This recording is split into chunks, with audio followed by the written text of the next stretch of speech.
Bendiciones, buenas tardes, bienvenidos todos a la segunda parte de nuestro estudio del libro de Génesis. Y ya hemos visto lo que es una amplia introducción al libro de Génesis. Y en esa introducción que tuvimos al principio, hablamos también del capítulo 1. Y este capítulo 1, recordemos de estos 6 días de la creación que son importantes que nosotros memoricemos, pero también vamos a enfatizar cuáles son las características generales de la creación. Hay 6 características generales que debemos estudiarla. Primero, la creación fue un acto sobrenatural, que significa que no intervino ningún proceso, amén, evolutivo, ningún proceso de la naturaleza. La creación es un acto instantáneo, no tomó millones de años, no fue a través de largos procesos, no, fue un acto instantáneo. Amén. La creación cada especie es una creación directa de Dios.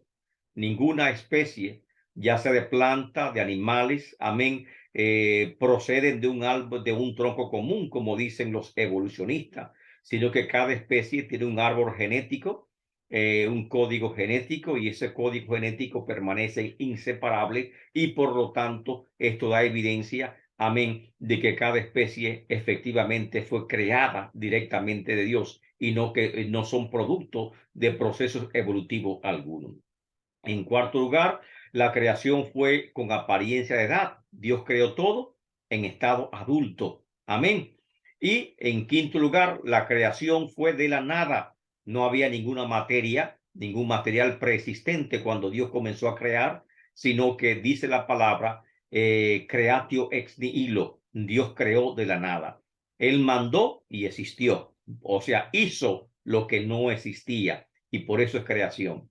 Y la creación fue por el Espíritu de Dios, Ruach Elohim. Amén. Y ese Espíritu de Dios es el poder activo a través del cual Dios creó todas las cosas que hoy observamos. La creación en 6 días literales la sostenemos, visto lógicamente estas 6 características de la creación de Dios. Tenemos que afirmar, amén, que esta creación fueron en 6 días literales, y lógicamente aparecen evidencias internas de que se tratan de días literales, porque cada acto de la creación, dice la Biblia, hay una sentencia que afirma: y fue la tarde y la mañana el primer día. Esta sentencia nos está indicando que debemos interpretar como días de 24 horas y no como largos procesos de tiempo en los cuales intervino los procesos evolutivos que ellos declaran. Recordemos cuáles son los 6 días de la creación. Primer día, la luz. Segundo día, la atmósfera o la expansión. Tercer día, los mares, los océanos, la vegetación. Cuarto día, creó el día y la noche, puso límites al día y la noche y estableció las estaciones del año. El quinto día, los peces y las aves. Y el sexto día, creó los animales terrestres, amén, los reptiles, y también creó al hombre. Estos son los días de la creación, por supuesto. Ahora, en torno a la interpretación que damos del texto sagrado, han surgido algunas teorías. Y como son teorías de teólogos, de biblistas, tenemos que llamarles teorías creacionistas. El creacionismo es la corriente filosófica que afirma que el mundo es producto de una creación de Dios. Amén, lo cual entendemos que es correcto. Pero estas teorías que vamos a mencionar, la mayoría tratan de conciliar lo que dice la ciencia y conciliar lo que dicen las escrituras. Ahora no tenemos tanta presión, pero en el siglo pasado había una gran presión en esta conciliación. Las universidades, los estudiantes, por así decirlo, tenían la presión del socialismo, la historia crítica, amén, y un sinnúmero de teorías, amén, creacionistas que ponían en tela de juicio, evolucionistas que ponían en tela de juicio lo que es el relato bíblico de la creación.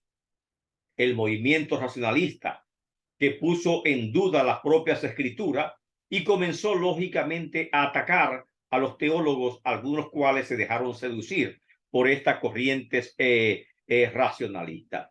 En este sentido, surgen algunas teorías que tratan de explicar lo que pasó en Génesis capítulo 1. La primera teoría es la teoría del vacío o la teoría del arruinamiento y recreación. Esta teoría afirma que hay un espacio de tiempo enorme de millones de años entre Génesis 1.1 y Génesis 1.2. Y por lo tanto, cuando dice la Biblia, en el principio creó Dios los cielos y la tierra, esa primera creación de Dios fue en estado perfecto, acabada. Y que esa primera creación de Dios incluso tenemos que usar la imaginación para poder entenderla. Fue tan perfecta, exuberante vegetación, muchas especies animales, que hoy se explican grandes, por ejemplo, enormes criaturas marítimas, enormes criaturas terrestres como dinosaurios que existían en esa primera creación. Amén. Y lógicamente había una especie humana llamada preadámica que existían sobre la tierra cuando Dios la creó en Génesis 1.1, según esa teoría, y que producto del juicio contra Satanás, cuando fue lanzado del cielo, que dice Isaías 14:12-17, Satanás cayó y cayó sobre la tierra, y al caer sobre la tierra dejó la tierra en estado caótica, como la describe Génesis capítulo 1 versículo 2. Esta teoría hay que tener mucha imaginación, parece tomada de una película de Hollywood, de un de un guión de Hollywood, porque la raza preadámica que supuestamente existió pierden sus cuerpos y son el origen de los actuales demonios que quieren habitar los cuerpos porque son los primeros habitantes originales de la tierra, y sigue por ahí un sinnúmero de conjeturas de esta supuesta teoría, llamada también teoría de la brecha, porque ponen una brecha entre Génesis 1.1 y Génesis 1.2. Amén. Evidencias bíblicas hay suficiente para rechazar esta teoría. A pesar que es muy común entre muchos teólogos, nosotros viendo, amén, estudiando los puntos que hemos presentado en la lección anterior de los días de la creación literales, en la lección anterior de las características generales de la creación de Dios, tenemos que entender que la creación, por lo tanto, de Dios fue instantánea, no tuvo que tomar tantos millones de años. Así que para explicar lo que dicen los geólogos de los 4.500 millones de años de la edad de la Tierra, hablan de esta teoría para así salvar lo que dice la Biblia. No, no están salvando lo que dice la Biblia, están arruinando, están echando a perder, poniendo significado a la Biblia donde no hay tales palabras. Así que la Biblia no dice tal cosa. Amén. Y por lo tanto, Dios creó al mundo y lo creó en estado como lo vimos en Génesis 1. La teoría de la creación progresiva es la segunda. Segunda teoría que trata de explicar el Génesis, los días del Génesis. Para los que proponentes de la teoría, los días de la creación no son literales de 24 horas, sino que representan eras de tiempos indefinidos, o sea, épocas geológicas en las cuales Dios paulatinamente y progresivamente, utilizando procesos naturales y evolutivos, amén, comenzó a crear todas las cosas. ¿Qué Dios más débil? Con un poder limitado que no fue capaz de crear directamente cada especie. Muy bonito, pero no cierto. Los que aceptan esta teoría opinan que no existe problema alguno en creer que los días de la creación representan vastos periodos de tiempo, puesto que Dios es eterno y para él un día es como 1000 años y 1000 años es como un día. Lógicamente que la Biblia dice eso en 2 de Pedro 3:8, pero jamás en el contexto de la creación. Y por lo tanto, ese texto no se aplica en absoluto a los días de la creación.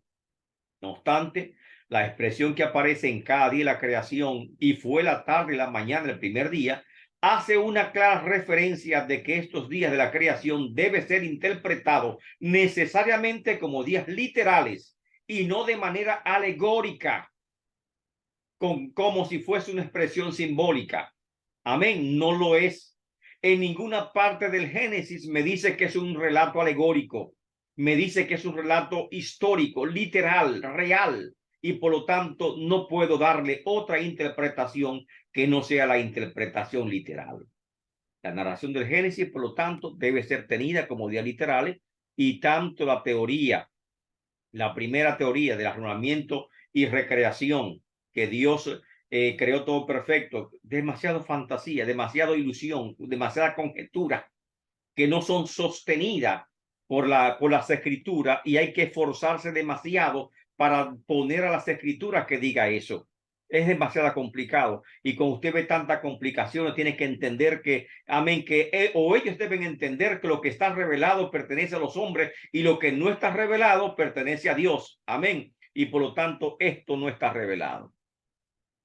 La segunda teoría de la creación progresiva ya la vimos, y la teoría de la alternancia día y era, que trató de apaciguar o buscar conciliación con las anteriores.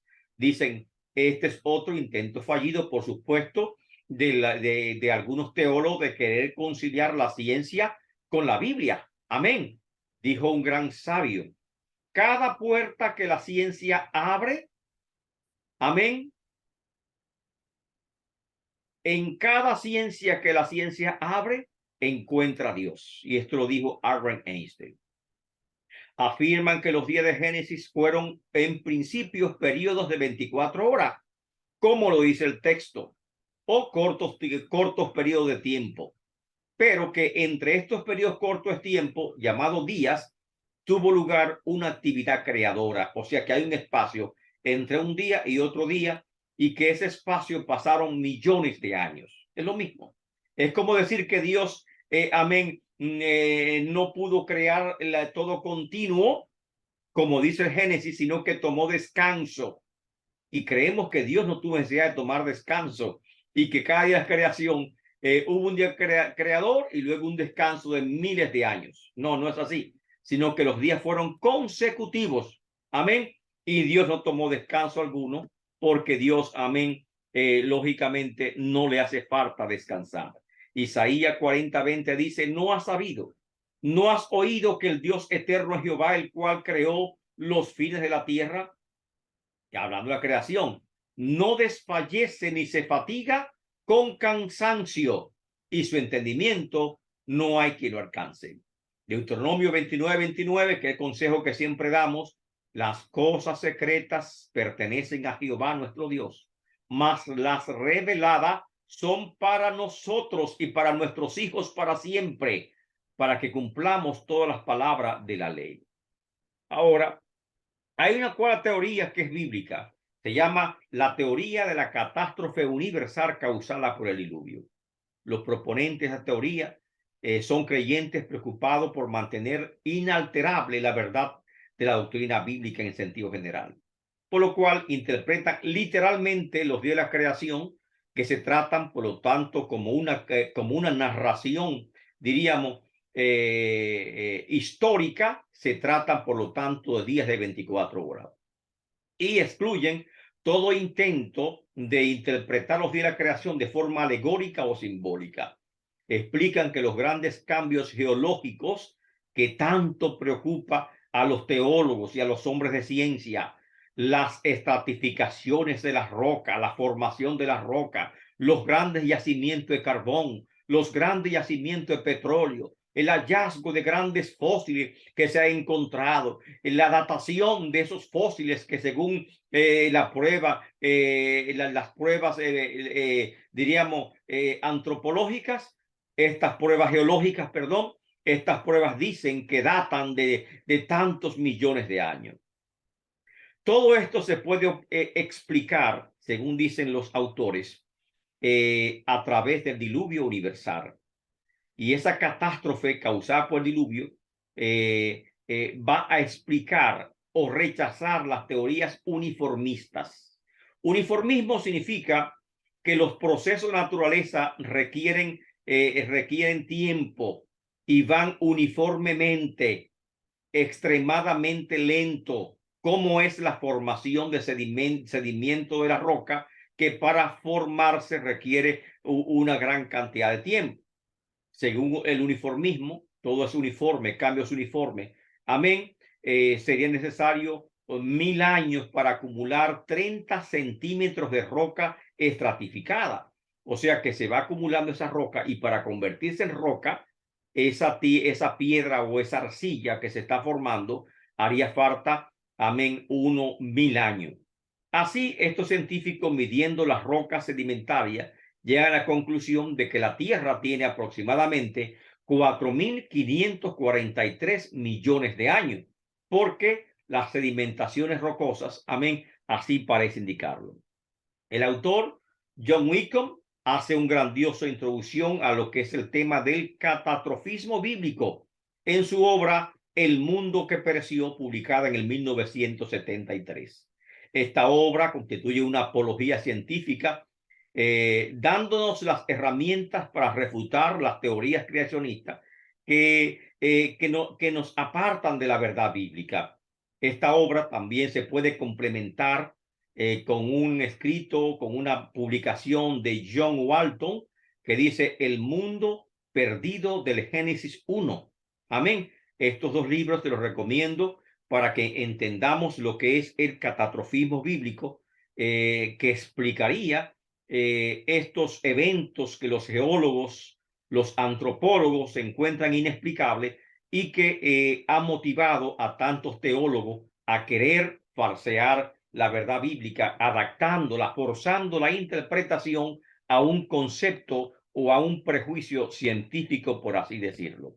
Así que estas son las famosas teorías creacionistas: la teoría del vacío o arruinamiento y recreación, la teoría de la creación progresiva, que no se trata de días literales, sino de grandes periodos de tiempo en los cuales ocurrieron las eras geológicas, la teoría de la alternancia día-era, que cada día de la creación Dios descansó en millones de años y en ese tiempo ocurrieron muchos procesos naturales que no entendemos, ¿verdad? Que Dios tenga que descansar, y todo es explicado, amén, según los autores del catastrofismo bíblico. Todo se puede explicar a través del gran diluvio universal, y que esas sedimentaciones rocosas que duran supuestamente millones de años en formarse, en un momento se formaron con ese diluvio universal. Y tan es así que usted encuentra petrificados animales dentro de una roca y sus esqueletos se conservan con una característica asombrosa dentro de la roca, indicando no que ellos entran a la roca, sino que la roca se formó encima de ellos. Amén. Con ellos adentro. Y aún criaturas más sensibles, con cuerpos más frágiles, como son los insectos, se pueden encontrar insectos también dentro de piedras preciosas, demostrando por lo tanto que un evento repentino, violento, amén, que ocurrió sobre la tierra de características catastróficas universales o globales, amén, por así decirlo, ocurrió, y que explica perfectamente bien lo que es, amén, estas sedimentaciones rocosas, y también explica lo que son los grandes yacimientos de petróleo, los fósiles que se han encontrado, y todo es explicado a través de este evento. Y además recordemos las características principales de la creación, que es que Dios creó todo con apariencia de edad, en estado maduro, y por lo tanto todo lo que Dios creó es perfecto, como lo dice Génesis 1:31. Y vio Dios que todo lo que había creado era perfecto en gran manera. Amén. Con esta corta conclusión vamos a dejar concluido lo que es el capítulo 1 de Génesis, y nos veremos entonces en un próximo video explicando lo que son, diríamos, Génesis capítulo 2 en adelante, y espero Dios mediante poder hacerlo para poder, diríamos, cumplir con lo prometido a muchos estudiantes que nos están pidiendo estos videos. Bendiciones y que Dios le bendiga grandemente. Su hermano, doctor Montalvo Suero, se despide de ustedes y nos veremos en una segunda ocasión.